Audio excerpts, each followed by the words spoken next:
आखिर तमिलनाडु का अगला चेहरा होगा कौन? क्या जनता के सबसे बड़े जनादेश के बाद भी विजय मुख्यमंत्री नहीं बन पाएंगे, या फिर ऐसा बड़ा खेल होने वाला है जो सबको चौंकाने वाला है?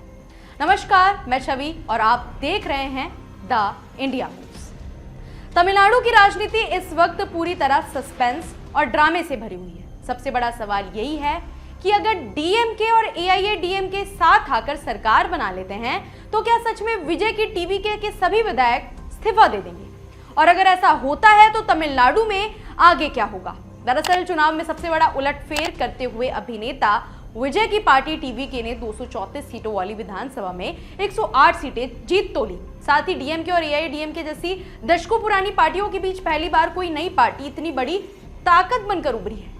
लेकिन असली ट्विस्ट यही है कि बहुमत के लिए 118 सीटें चाहिए थी और टीवीके इस आंकड़े से 10 सीटें पीछे रह गई।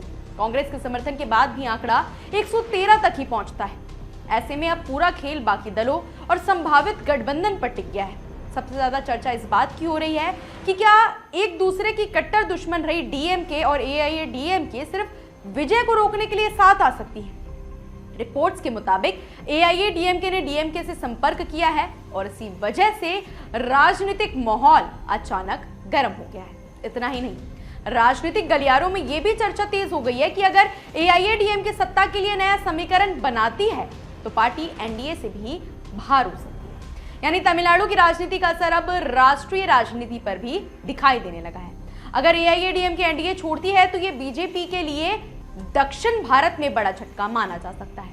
वहीं अगर डीएमके और एआईएडीएमके अगर दोनों पार्टियां साथ आती हैं तो नंबर उनके पक्ष में जा सकते हैं और टीवीके सत्ता से बाहर हो सकती है। लेकिन इसके बाद सबसे बड़ा सवाल यही उठ रहा है कि फिर विजय क्या करेंगे? सूत्रों के मुताबिक टीवीके के अंदर इस बात पर चर्चा हुई है कि अगर जनता के सबसे बड़े जनादेश के बावजूद उन्हें सत्ता से दूर रखा गया तो पार्टी के सभी विधायक सामूहिक इस्तीफा दे सकते हैं।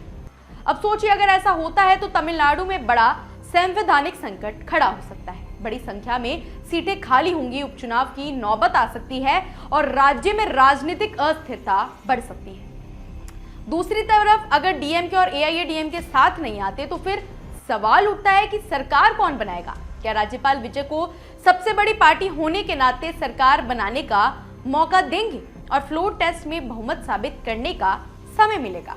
कांग्रेस, वीसीके, सीपीआई और सीपीएम जैसे दल खुले तौर पर कह चुके हैं कि सबसे बड़ी पार्टी होने के नाते टीवीके को मौका मिलना चाहिए। वीसीके के नेता थोल थिरुमावलवन और वाम दलों ने राज्यपाल पर सवाल उठाया और कहा है कि विजय को सरकार बनाने का न्योता देकर विधानसभा में बहुमत साबित करने दिया जाए।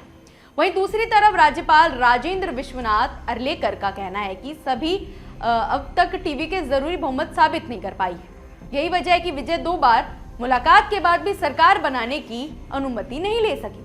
अब पूरा मामला राजनीतिक जोड़ तोड़ पर अटक चुका है। अगर कुछ निर्दलीय या छोटे दल टीवीके के साथ आते हैं तो तस्वीर बदल सकती है, लेकिन अगर ऐसा नहीं हुआ तो तमिलनाडु में या तो विरोधी दलों का बड़ा गठबंधन देखने को मिलेगा या फिर राजनीतिक संकट और लंबा खिंच सकता है। इस बीच टीवीके के समर्थकों का गुस्सा भी बढ़ता जा रहा है। चेन्नई में प्रदर्शन हुए और कई कार्यकर्ताओं को हिरासत में भी ले लिया गया।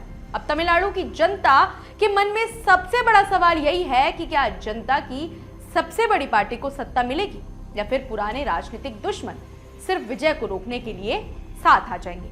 और अगर ऐसा हुआ तो क्या सच में टीवीके के सभी विधायक इस्तीफा देकर राज्य को फिर से चुनाव की तरफ धकेल देंगे?